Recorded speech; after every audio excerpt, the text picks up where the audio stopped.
Now we will move on to the overview of our parent engagement portal. And Cassie Hayes.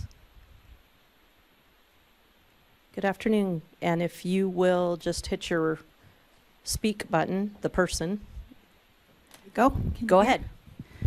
Thank you very much for letting me come and present on this. This is a relatively new position that started in January. My name is Cassie Hayes, and I have been in education for 27 years, which I didn't know that actually until I started counting years this year. And I started out teaching English and biology, and then I ran an online program that had homeschool students for about 7 years, and then I started a charter school of about 650 kids with K through 12 and did that for about 9 years. So I'm deeply immersed in education. My mom was on the state board for I think 13, 14 years, and so that was our topic of conversation at the dinner table. All right, so I'm going to go through these quickly because I'd like you to be able to ask questions. Again, my title is Parent Liaison and Engagement Specialist. My job description, if you ever want to know, is in legislation, so you can literally look up what I do. And just so you know, when I started, I actually just pulled it up and I just started doing what was listed there. So that's how I created what the position is, because there's never been this position before. So in general, the main things I do are basically conflict resolution and concerns with parents. So that's a lot of my job right now. It depends on the time of year, I've noticed, as to what I'm really busy with. Right now, I've got lots and lots of questions about homeschooling and Utah Fits All. So let's see, I don't want to miss anything. So I work closely with internal audit, and they're very good. They're amazing. I'm not going to lie. They've been so helpful, and they track the data for all of the concerns that come in. The top 3 are special ed. The next one is coaching, and then bullying. And to special ed's credit, I have never had a single parent call back in saying that their complaint has not been dealt with. So special ed has been very helpful with taking care of some of those issues. Let's see. So with that, I try and find resources for parents. A lot of times parents just don't understand the process. They don't understand the connection between the agency and the districts and how that connection works. They have a hard time finding legislation, board rule. They don't know the difference between the two.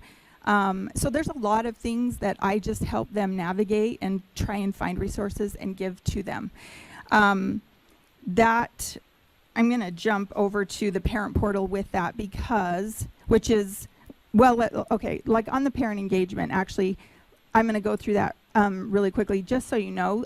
That's not listed on here necessarily. Well, I think it's on the second slide, but I did create a separate page for the LEAs to have resources, because that is part of my position, is to provide research, resources, framework, best practices for LEAs for parent engagement. So I have created a separate page that you can see at the top of the website, also the USB website for that, so that they have those resources as well.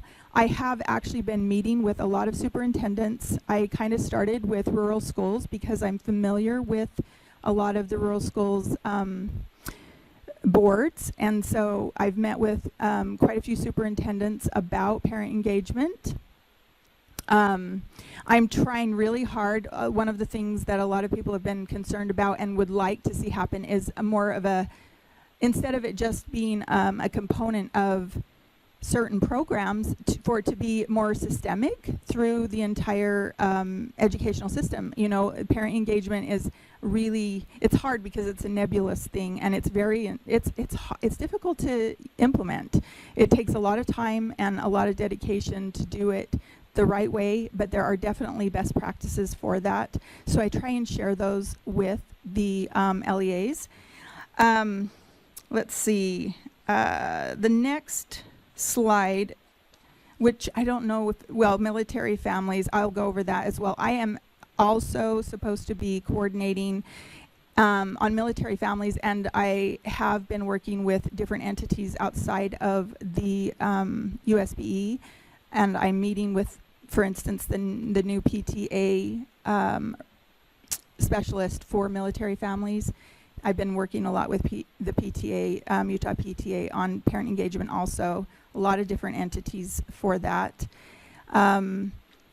I wanted to just mention on the parent portal, that is that's a whole separate piece of legislation. It's 53G 806, where my position is 807, and it's longer actually than my job description. So there's a lot of components that go into the parent portal.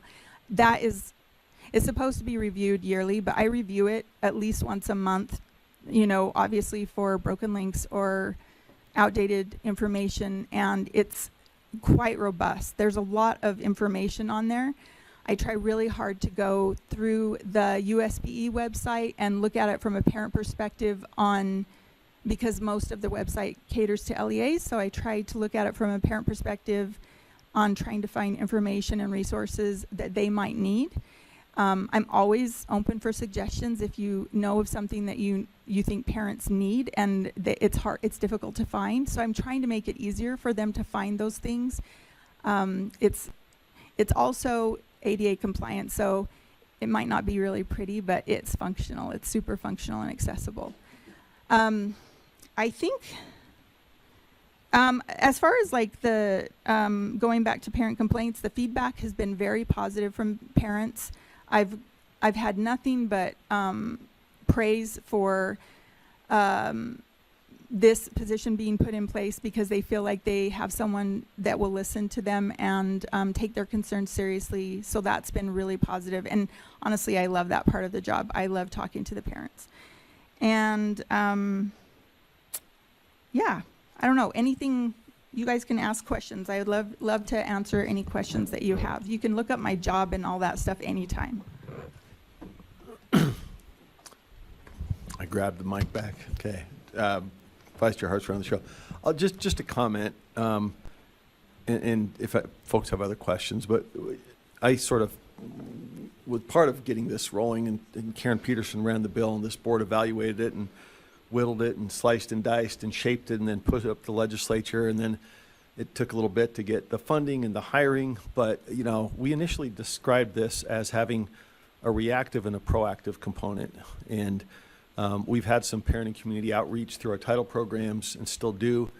My feeling was that we didn't necessarily have at the board level kind of visibility on the wide scope of issues out there and what we could do about it to get proactive and rebuild or reestablish some collaboration and trust. We often deal with concerns and tension, and if you get that parent and teacher and student all working together, you know, there's magic in that. And I think part of this was to elevate that. So Cassie reports directly to the elected board. She helps to advise us on policy. She helps identify concerns both in the micro and the macro level, and then say, hey, what can we do about this? She reaches out to people as diverse as PTA and UPU. Those are both parent organizations, some differences of opinion, of approach, but she is our kind of liaison through parents and through schools, has the opportunity to take a broad look and kind of advise us. So I really appreciated the work that she's done, gotten in there, gotten her hands dirty, dealt with a lot of situations on an individual level where she was able to work through some things that had been tense for quite a while and resolve them.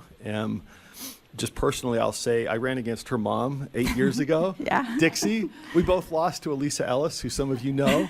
And so it was fun to kind of double back around. I got to know Cassie because she was on the reports and requirements and some other stuff. And so, you know, she's been in the weeds for a long time. And I personally appreciated that she had a deep understanding of both the school side and the parent side. And that hopefully those aren't really sides, but, you know, a collaboration there that really makes it happen. So I think she's already shown a facility with working through issues in a way that brings it back to collaboration. So that's just my personal thoughts on this and of appreciation, but really to open it up also to board members. She reports to us. We only have 6 people who do that, I think, and so that's an opportunity for us to be engaged with a direct report on what does this look like and how can we make it more productive. So thank you, Cassie, and I just encourage any questions. And we as leadership have been talking to her about kind of shaping the role, working through it under the statute, but any board members obviously should have the same opportunity to And I've raise kept very concerns. detailed records. I'm a little OCD, but I kept very detailed records from January, the beginning, till the end of March on exactly like every minute, basically, of what I was doing, so that I could tell where most of my time was spent and what needed the most focus. And then I also keep a living document as to what I do and who I meet with and, the outcomes for that and what's coming up, those kinds of things, plans for meeting different people, so. All right, we'll go to Member Davis and then Member Green. And Thank Yep. you, Chair. I want to say thank you especially for the attention paid to the website, because I know Thank you. people can get frustrated if they need to find something, and if there's a link that's broken or something, it can be frustrating for them. I also just want to make a public note about the top 3 parental concerns that we get at USBE. And I've talked with our audit CAE Davis a couple of times about this, because I want to be really careful that the narrative out there is not that that we have to have more laws because things that parents complain about aren't being taken care of. I was talking to a legislator once, and I said, look, our office works really hard to rectify a lot of these concerns. And he said, well, yeah, but you don't take care of the problems that parents complain about or that care about. And I just really want people to pay attention to this data. Our top concern is special education complaints. The next top concern is coaching and athletics. And the next top concern is bullying. And look across what's happening with all of our rules and all of our laws, and we really are doing a lot of work. And the fact that no complaint has circled back from our special education department chair says a lot about the team that is spending countless hours working as liaisons between the parents and the LEAs, finding situations that are going to meet the needs of these children. So thanks to everybody involved.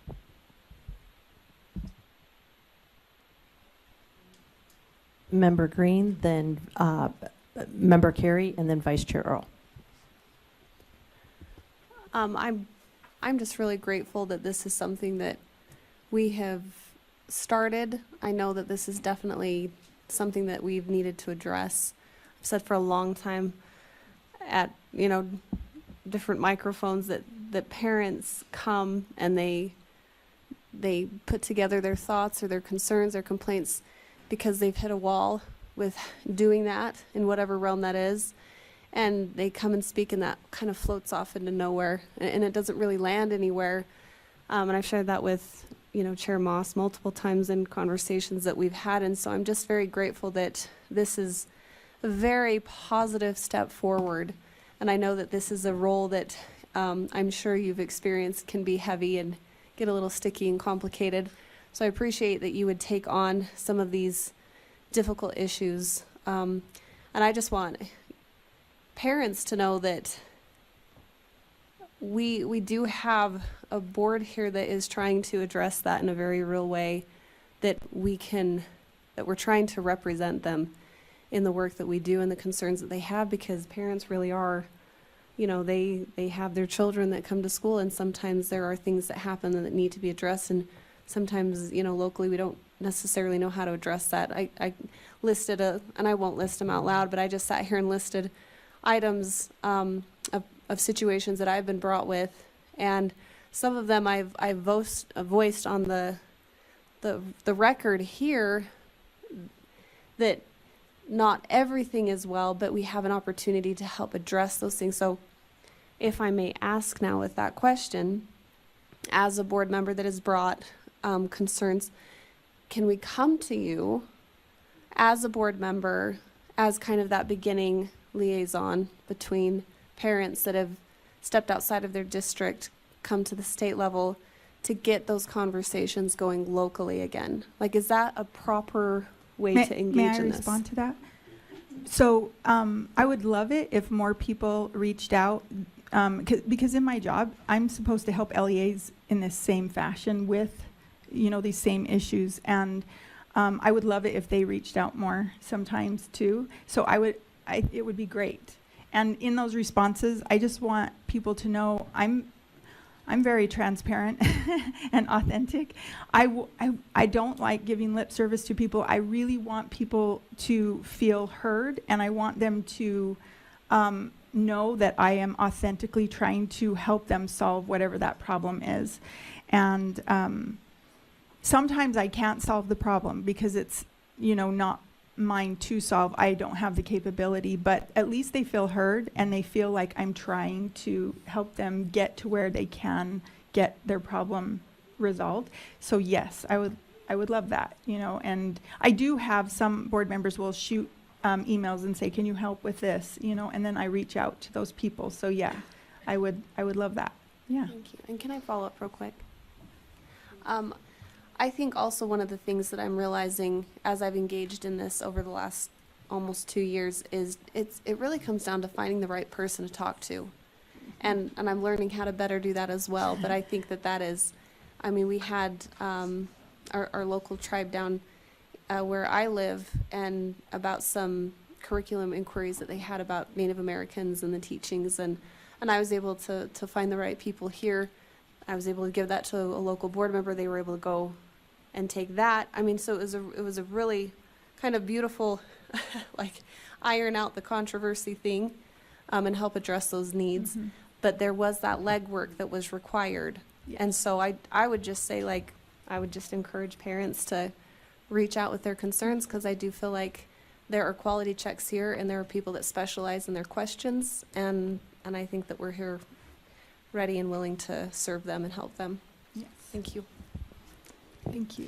And I don't know that this is a question, maybe this is a question for the body, but just like some of our other entities that report to us periodically, I think we could be keeping in mind the frequency. Do we want Cassie to come kind of give us a report on like top things that are surfacing quarterly or every 6 months, where she's kind of gotten her feet wet and filling out where she fits and the position fits.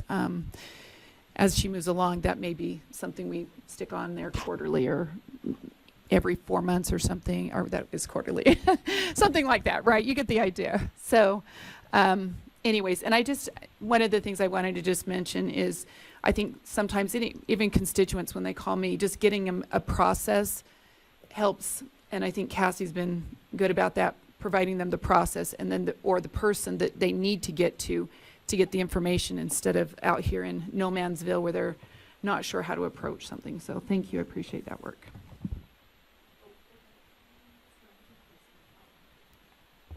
Member Davis and then Member Lear. Yeah, I want to echo kind of what Member Green said, that this is a board that cares about parents' concerns. And I'm wondering if we could ask Chair for some data to be kept. Like, when you are contacted, who's been contacted prior?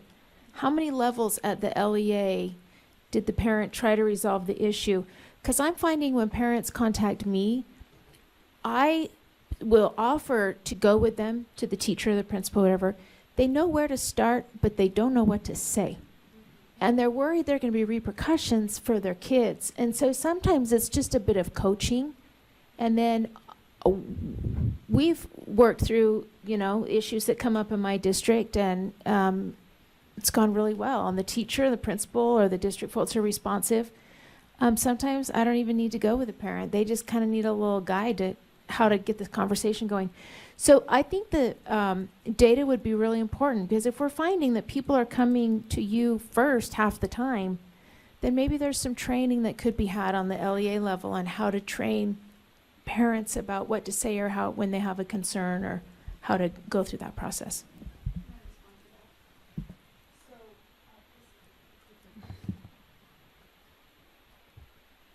There you go. So I will say I've been on this. I'm going to sound crazy. I've been on every website in the entire state, every district's website, to see what the parents see and how accessible some of the reporting processes are. And it's not very accessible. Most places don't have a good. They might have a policy, you know, but it's buried in policy, and if they don't know how to look for that, that's difficult. So I will say that has been, you know, sort of part of the issue. And then they think, well, I'm just going to go, and then they just say in passing in the hallway, you know, to the principal, hey, by the way, this is an issue, and then they just don't take it seriously, maybe, and so then they're like, I told them. But I'm like, let's make a formal complaint, you know. So I do go through that process with them and try and help them understand, you know, and then don't just tell your whole life on the page, and, you know, you're emotional and upset, and try and bullet point those kinds of things. And that has been very helpful, because they do actually get more responses back when it's a little bit more formal that way. So yeah, but I've been through all of the websites. I've looked for policies on every single district for complaint, and I've looked for, you know, parent resources, parent engagement resources, all of that, and I even have like started a little spreadsheet to try. It's because I can start to see trends. That's why, you know, not to, you know, nitpick someone, but just I can start to see maybe this is why this I keep getting some from the same places. So then I know it's somewhat just accessibility for information. So, yeah.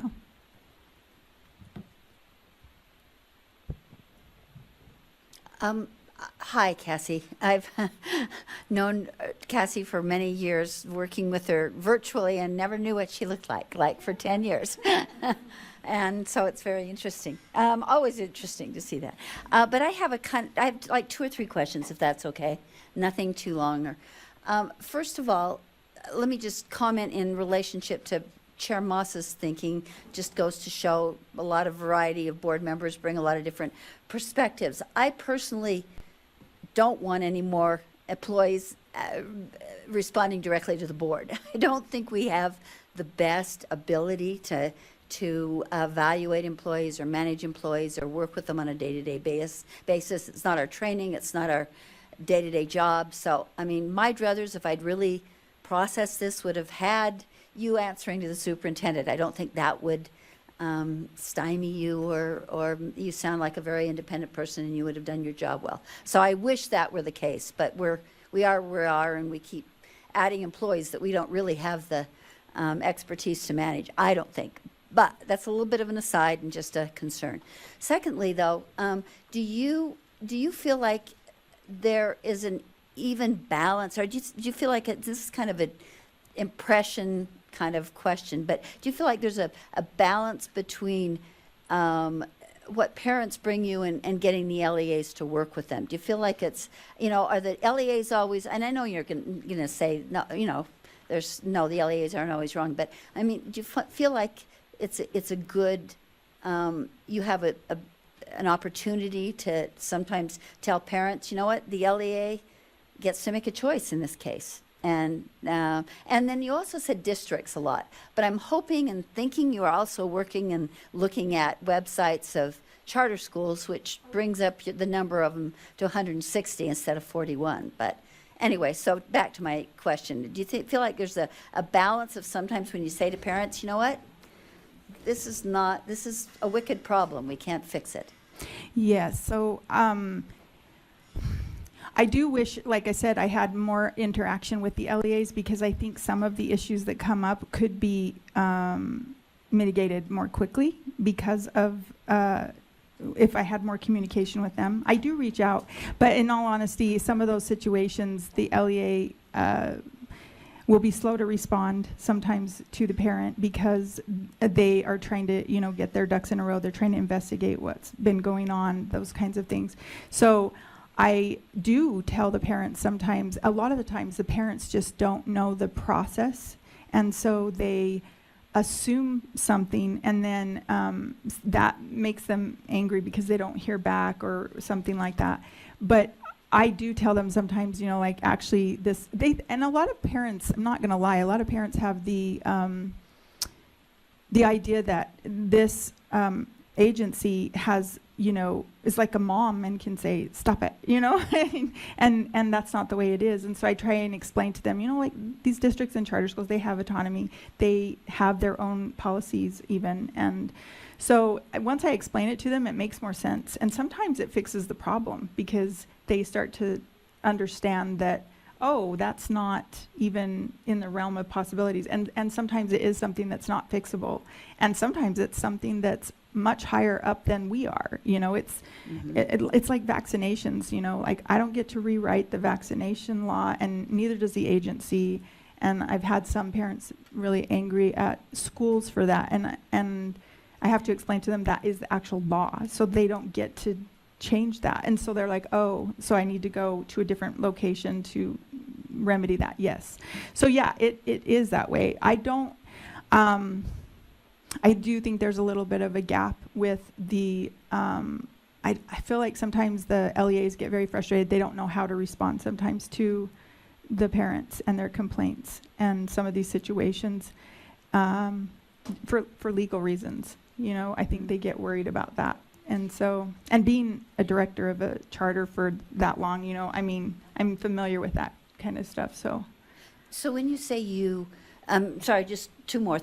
When you say you talk to the LEA, do you have a usual protocol? Do you usually contact the superintendent or the not generally, if they have Where an do you issue go? with the administration, then it would be like the principal. But that is a little bit of an issue too, because there's no sometimes I don't know who the appropriate person is to contact because those maybe aren't updated or something, or they're not listed. Like we kind of were wondering if we could get, if there is a parent engagement person at that school, if we had a list of those, that would be helpful because we could even start there, or someone that's an advocate for the parents at the school or something like that.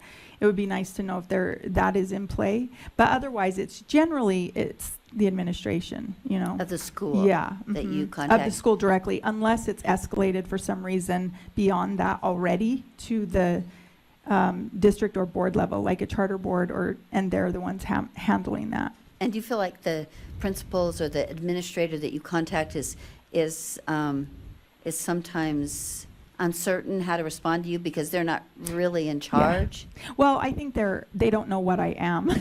I think that's really what it boils down to, because my title, they just don't know, they don't understand. They think I'm just advocating on the side of the parent instead of me trying to help them as well. Okay. And so I have to explain that. No, I'm here to help you as well, to try and just, fix this issue. Okay. Two final thoughts. I agree absolutely with Member Davis that keeping data, we should have done this in some other areas more consistently than we have, so we know what are real problems and what are Yes. supposed problems. I And will be absolutely, I I've kept data, so I can do that for you. I think the audit staff has done a really good job, and almost to a fault in terms of keeping absolute clear information about what their complaints are about or their concerns are. So I would love for you to keep data like it sounds like you are. Yes, And absolutely. and I had another thought that's left me, so Well, I sorry. appreciate these comments. Thank you. While you think of that, we do need to move on. But you had something you wanted to say, and then maybe you recall. Okay. If it comes back to me, that's all right. I can contact. I'll stall for Carol, see if it comes No. back to you. No, I'm not. I had my own comment. I just, I wanted to say also that, part of my discussion with the legislature when this was going through and Representative Peterson sponsored it is that, some parent concerns or complaints find their way into bills because maybe they feel like that's the next stop on trying to get things addressed. And I've been in constant communication when I've talked to legislators, hey, let your folks know Cassie's here, it's one more resource. Her job is partly to direct you. She's mentioned SPED and how helpful they are. Sometimes they just need to know that that's where you go, and Cassie directs them. And so in that sense, she's a traffic director. Other times she's down in the weeds resolving. Other times she's advising us on what are the trends and what might we think about doing about it. But part of it is I also hope that we've made the case as leadership, we'd like to share your load at the legislature. And so that you don't need maybe 180, 200 ed bills. Sometimes you do, but sometimes it's a problem that we can resolve, and we're beefing up our tools to be able to do that and directing them to tools that already exist. So that was frankly part of this, at least in my view. And I hope that's another message we can continue to provide, is that we're trying to share the load. And here's a new tool. Take it our way. If a legislator has a concern, bring it to us, to Cassie, and maybe we can fix it. And they'll be satisfying their constituents that way without necessarily having to open a bill file. Very good. And thank you, Cassie. We'll have you, okay, but it's got to be 30 seconds or less. Go for it. Less. I really hope that we can maybe take the message that she sent, and this is more of a Sid thing, and let LEAs know who she is Yeah. and what she's doing. I do a better job of that. I'm caught up in a dilemma like that I'm maybe oversharing, but in a church situation I'm in, and it's like somebody needs to tell the LEAs out there what authority she has. The bill, so We need to Yes, do it better then. and I think that one of the things I talked with Cassie about is this is just the tip of the iceberg. We've got a lot of moving pieces that we need to get in place. But first, she needs some space to be able to figure out the lay of the land. And then also the intersection between this role and other roles within the agency. Those things, we need to provide some space for those things to work out, and I think we'll be inviting you back shortly to talk about some of these ideas that have come up. So thank you very much. Okay, very quickly, Member Green. Real quick, as well, Go ahead, just, she can. Cassie? Hold on, just a second, there's one more comment. I'm so sorry. I just wanted to also ask, when you do get that feedback from either parents or LEAs, if there's a way that, or to contact us as well, like as needed, so we're aware of it as well. And I don't know what that looks like. I know that the way it is now is that sometimes their last resort will be to email us, and then we open those channels of of communication. But do you feel comfortable doing that? When is that needed? for sure, if it's anything serious, I do go out to agency leadership if I know that they're involved. It's something that they can help with, and I'll send to board leadership, hey, by the way, this is going on, and I even reach out to Kelsey, just in case something might come of it that might be serious. So yeah, so I do feel comfortable. I try not to bother them. I'm not going to bother them with every little thing, but if it's something that seems like it's an issue and it could get bigger, I do for sure. Or if it's a trend. And I would love that communication back from board leadership too.